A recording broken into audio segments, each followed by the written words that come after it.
Well, the good thing about living in Penzance is all these lovely people, very laid back, nice, cool place. Being close to the sea, hearing the sound of the seagulls. It's the end of the line for everything.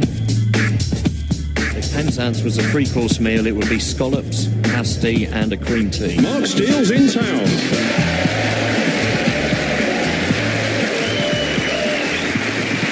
Thanks very much. Good evening and welcome to Mark Steele's in Town, which tonight comes from the Acorn Theatre in the town of Penzance, which is situated bloody miles away. Just so far away. If you come by train, you get out at the station and you're on the rugged Cornish coast and you think, who thought of putting anywhere here? It's easier to get into space. And the train service from London races down to Exeter, and then it sort of... and then it sort of meanders round a bit to Plymouth, and you think, oh, we're nearly there now, surely. Those train times I got told must be wrong. And then it creeps over the River Tamar into Cornwall, and then it goes...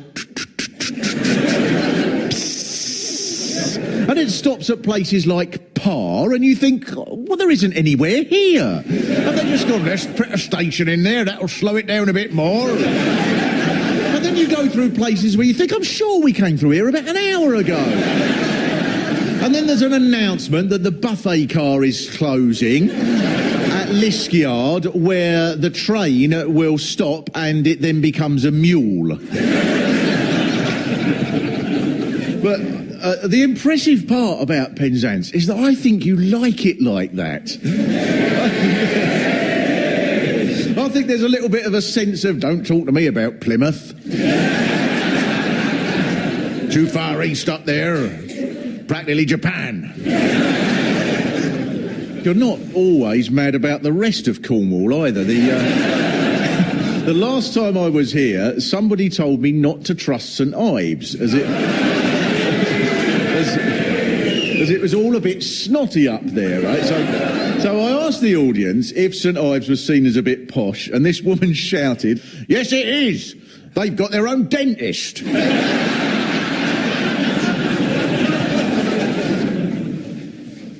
There is a sense as well that the ways of the rest of the country haven't quite made it down here. I was shown round one of the big pubs. Probably can't say which one. It was all very nautical, very lovely, and full of character. And then the landlord took me into this one room and he said, women weren't allowed in here at all up till about 25 years ago, before all this PC shit.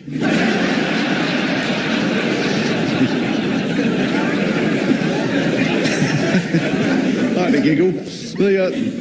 But I don't want to play. I'm not going to play on the stereotypes in this show, because I'm sure that annoys you. But on the other hand, you don't help yourselves. For example, in this book I've got here, Cornwall, a visitor's survival guide. It says, folks still seem to think we Cornish is primitive, smugglers, and a bit dangerous. But these days, you're more likely to have your ear talked off than hacked off with a rusty cutlass. And then it says, note. This don't apply to St Just.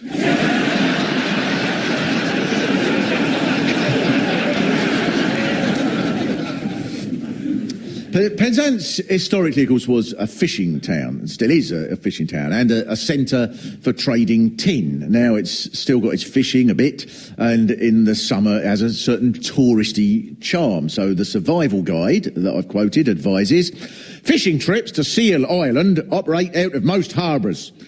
Mostly, there will be no fish, no seals, and no island.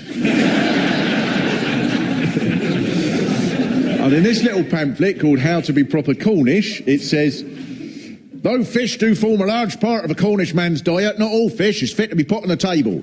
Some, such as scad and ling, is only fit for the cat. Or tourists. But So I think that's what's attractive about it in a way, because it is like a proper seaside town, I think, here. There's no pedalo hire and crazy golf and that sort of seasideness. It's a town, and you carry on in your own way, but you're by the seaside, so you wander about as you would in a normal town. Then you think, God, there's palm trees, and there's a sunset over the Atlantic, and there's a magnificent swimming pool here in Penzance. Anyone who comes got to see a beautiful Art Deco open-air Lido, the Jubilee pool, and it's triangular. Must be the world's only triangular outdoor Art Deco pool. So you can't do lengths, you have to do tangents or something. And I went to Land's End, so I cycled to Land's End, which is about 10 miles from here, and the route to Land's End, I think, is all right. It's all farmy and smelly and hilly and lovely and craggy and all the things people like about here, until you get to Land's End itself, where I was thinking, oh, nearly there, nearly right at the very, very end, and it's going to be just a blustery cliff and some old rocks, and I'll stand there and have a poignant moment looking out west towards the Americas. And instead, there is the Land's End shopping mall. But better than that, of course, they have the thing that is a place like Land's End would be famous for, is they've got one of those famous signposts that says John O'Groats 874 miles and New York 3,100 and something miles. And I thought, oh, well, that'd be nice. I'll go and have me picture took out by the signpost in a minute. I had a cup of tea because I was freezing, and I went out there and the signpost was gone. And then I noticed there was a notice up that said to have your picture taken by the signpost, you have to pay £10, and then they leave at 5:30, and when they leave, they lock the signpost away. I have to admire that as what is undoubtedly the most mean-spirited tourist attraction in the whole country. Right, I'm going, you can't have your picture taken by it, I'm locking it up. Right. Come down here 900 bloody miles to have your picture taken, ha ha. Come back in the morning. The people that I think you must feel are the most peculiar ones of all are the ones who come down here and go, oh, it's just so delightful, and the cream teas are wonderful, and the sunset's divine, let's move down here. And then a few months later they're going, I can't believe it, there must be somewhere to get stuffed olives after 9 o'clock at night.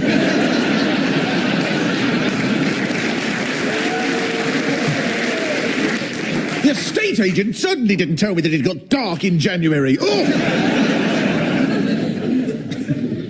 But some people that move down here obviously do get resentful. The detective writer Sidney Horler came down here to write in the tranquility of the area. But in 1949, he wrote, the Cornish hate the intrusion of anyone from outside. They like his money but resent his presence. The kinder and more generous they are on his arrival, the more they will fleece him. They are a backward, illiterate and ignorant people. The foreigner is only safe if he leaves them alone. But now the thing about what he's written there is he wrote it in the Cornish Review. I think you must admire, though, the ones that come down here properly, don't you, and they stay, because they like the fact that it's so distant. It gives that place a feel of being a bit naughty, which I think it has around here, a bit naughty and weird. So this is the place to come to if you want to do something a bit peculiar, like be a nudist tree surgeon or set up a pagan snooker club or something. Because, you know, the authorities will go, we ought to stop that, you know. No, I'm not going all the way down there. But it's not just the distance that makes Penzance so far away from London and the big cities. This is a slightly different country. There's all sorts of Celtic stuff that survived here because the Romans never really dominated Cornwall, never really got here at all, really. You can sort of sympathise with them, I think. They must have thought, we have done well, we have marched all the way from Rome, and now there is just this one last little bit in the corner to conquer. And then 3 days later, oh, it's going on forever. And then when you get out at Penzance station, there's this lovely old sign on a piece of stone that's saying welcome in Cornish. And you've got your own Cornish flag. And whereas most national flags of the world are some sort of combination of red and green and blue and yellow, you've got a little strip of a white cross and then black. But it's a very strange sort of nationalism, Cornish nationalism, very, very odd. For example, the early trade unions were part socialist and part Cornish nationalist. So according to my book on the subject here by Bernard Deacon, in 1847 the quarrymen went on demonstrations carrying banners of the red flag but with a pasty stuck on the end of the pole. I think that's class. And their song was probably "The workers' flag comes highly priced with onions, beef and carrots diced." And, the Cornish rugby team, whenever it plays an important match, they kick a giant Cornish pasty symbolically over the bar before the start of the game. And I have to say, do you think it's this sort of thing that is the reason why Cornish nationalism has never really taken off? Other nations have 3 lions or an eagle, not a snack.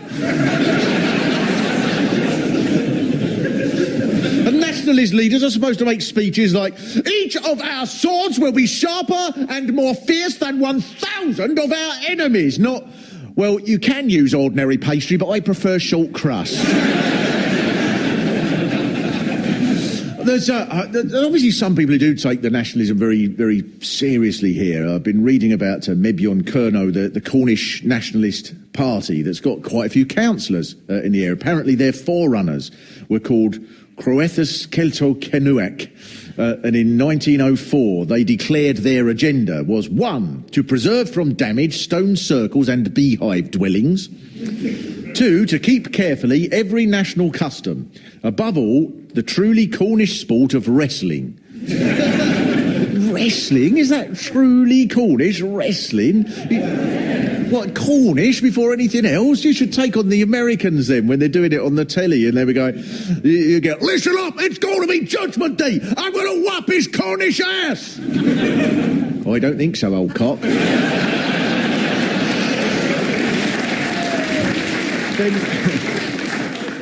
So in 1951, Mebyon Kerno was formed. By 1964, they had 5 separate branches, and I bet no one can guess where they were. Penzance is one. Red Roof is one, yeah. Truro was one. And then Padstow was the 4th one. And the 5th one, I doubt you would get if we were here all night. Australia. Nigeria. For some reason, there was a group of people in Nigeria demanding regional autonomy for Cornwall. For a while, there was a militant wing of the Cornish movement called Angoff 1980, and according to my book, they claimed responsibility for a blaze at a Penzance hairdresser's, attacked in mistake for the Bristol and West Building Society. The saddest part of that story is that they claimed responsibility for it. They rang up and went, "Here, you know that hairdresser's what caught light and the curlers all melted? Yeah, that was us, that was. We thought it were a building society."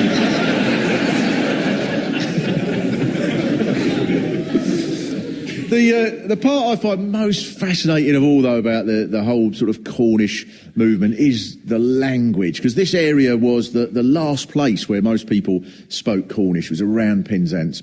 Almost everybody spoke Cornish around here in the 1500s, and then it was revived sort of recently, over the last century, and now there's a few hundred people that speak it. So I got this book, Teach Yourself Cornish, from the Penzance Library, and when I took it out, the librarian said, "Would you like book 2 as well?" It was a bit bloody optimistic, isn't it? Even a militant Cornishman only needs a few essential phrases, such as, "Och, ni reisechas an gempenorion gois gans tans tre wall." That translates as, Oh dear, we've set the hairdressers on fire. So the real unifying language of Penzance could well be fish. The Reverend Richard Warner wrote in 1808, "For the greatest part of the year in Penzance, fish is a drug." Which presumably attracted another wave of people from the cities. Oh, they've got this new gear called fish. And when they heard you smoke them, they must have been round the bars of Newton. Oh, I'm looking for an 8 for pilchard, man. For centuries, the place revolved. What was that? Smackerel. Very good. Very good. For centuries, the place revolved around pilchards, as far as I could see. In the 1800s, there was a common toast that went, "Long life to the Pope, death to pilchards." The job I think must have been most fascinating in the history of fishing here was the hewer, because the hewer would stand on a cliff, and it was his job to announce the arrival of the first shoal of pilchards for the season. And then he'd go through the town blowing a trumpet. And I'm sorry, I've got to say this, the evidence is building up that round here has never been normal. You mustn't go around thinking this is normal behaviour. It isn't. To have a bloke on a cliff going, "There they are! The pilchards are coming, everybody!" And then all the town to go, "Hurrah! The pilchards are here! Raise your glasses! Long live the Pope! Death to pilchards!" In most societies, from far left to far right, that would involve anybody doing it being locked up for their own protection. It isn't right. But the biggest incident happened in 1896 and became known as the New Lynn Fish Riots. New Lynn is sort of on the edge of Penzance. And the New Lynn Fish Riots started because the fishermen from Lowestoft that were in the area had broken the local Methodist tradition of not fishing on a Sunday.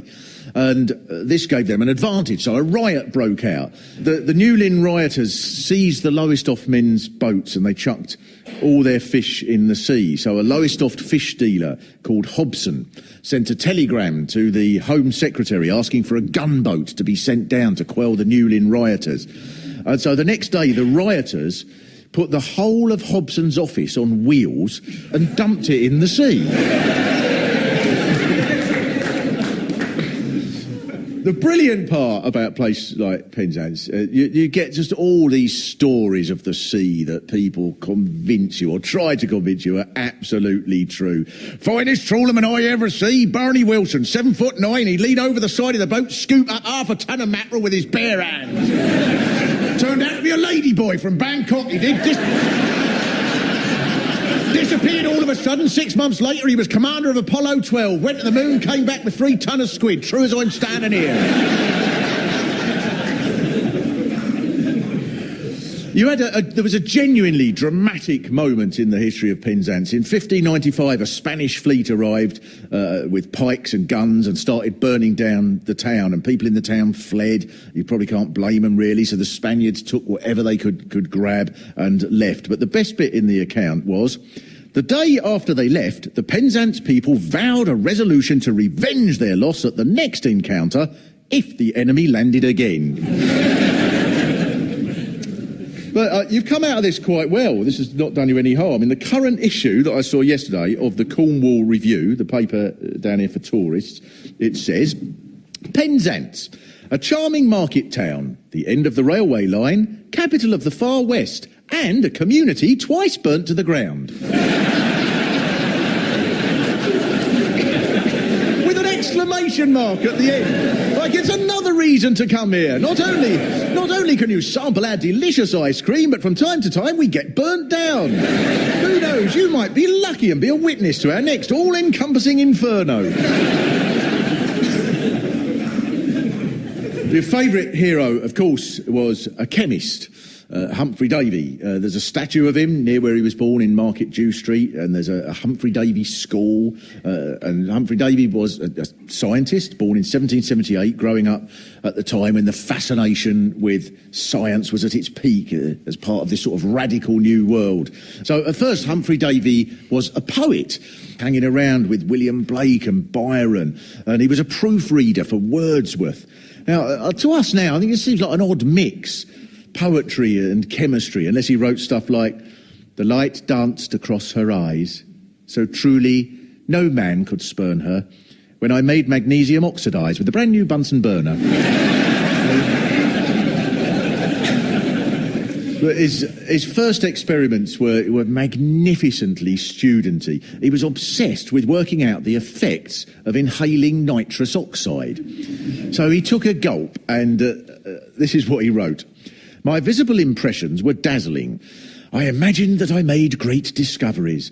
When I was awakened from this delirious trance, I endeavoured to recall the ideas I'd had. I exclaimed, 'Nothing exists but thoughts. The universe is composed of pleasure and pain.'"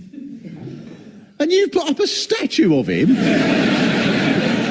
Maybe Falmouth should put up a statue of one of their dope-head art students from the art college. So then Humphrey Davy started having parties where they'd all sit around doing this. The poet Southey said, "Oh, such gas Davy has discovered.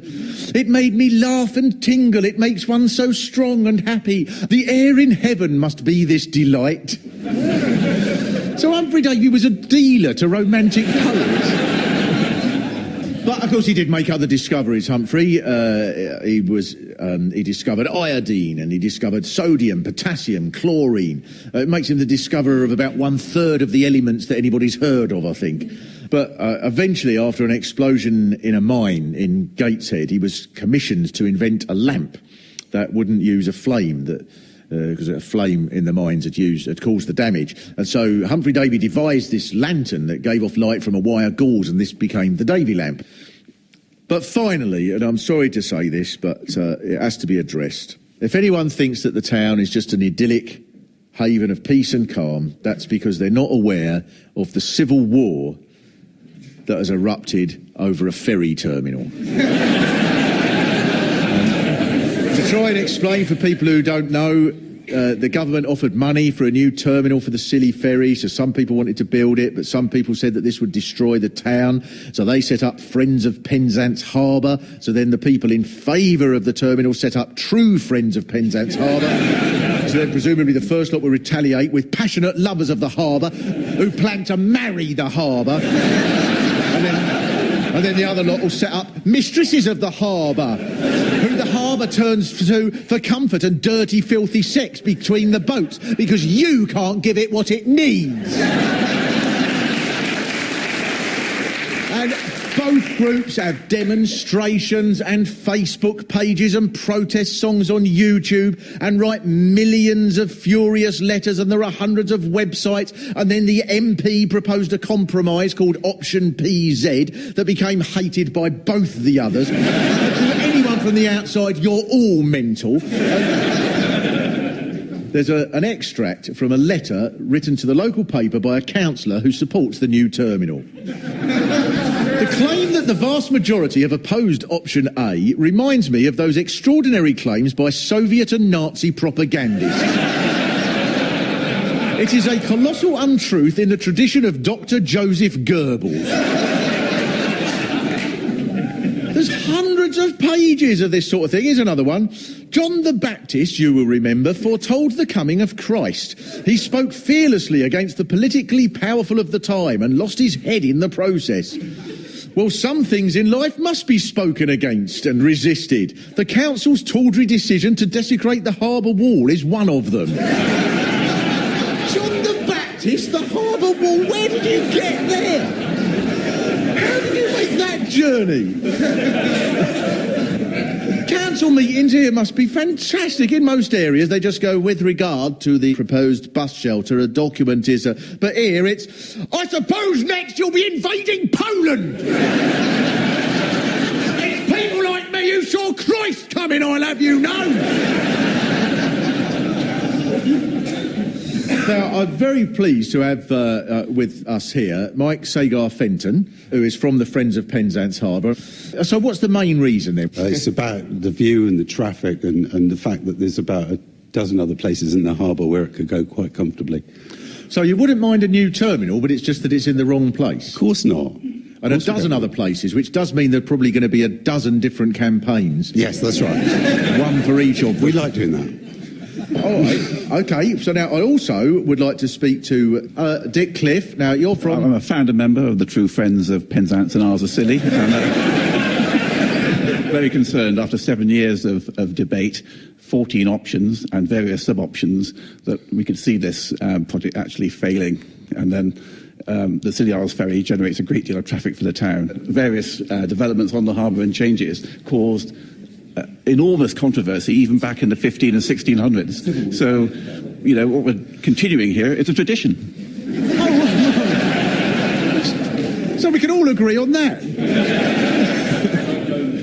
Hey, what about the pier, though?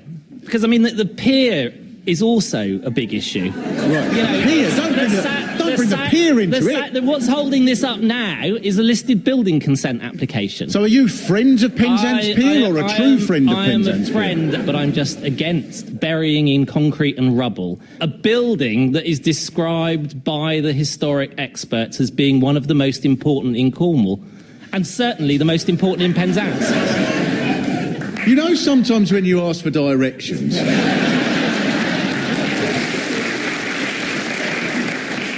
I mean, there's a bit of me that thinks, well, the silly ferry has gone backwards and forwards up to now. You know, why can't it carry on? But I'm afraid that if I did ask that, the answer I get was, yes, well, that's exactly the same thing as we heard from Saddam Hussein. So I'm a little reticent. So I'm not going to propose a solution, because that would just start a new faction. Although I can't help thinking that if you put all this energy into campaigning on other issues, you might at least get yourself a dentist. It's seductively craggy and a bit unkempt, I think, Penzance. There's like a rock musician at the end of a night. They're sort of tousled and a bit smelly, but that's what makes them attractive. But there is one time in history that the ferry row reminds me of, which is when Jamaica was descending into civil war, and Bob Marley got the bitter opponents, Edward Seager and Michael Manley, onto the stage at a concert to shake hands in the name of peace. So, in the spirit of Bob, I'm going to invite Dick and Mike to come up onto the stage with me.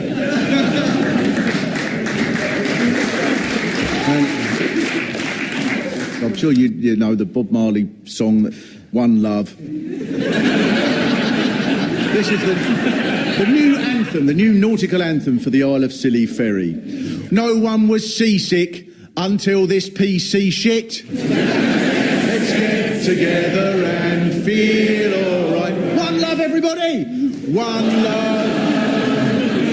One love. Let's get together and feel all right. Thanks very much. Thanks a lot for coming to us. Mark Steele's in Town was written and performed by Mark Steele with additional material by Pete Sinclair. The producer was Julie Mackenzie.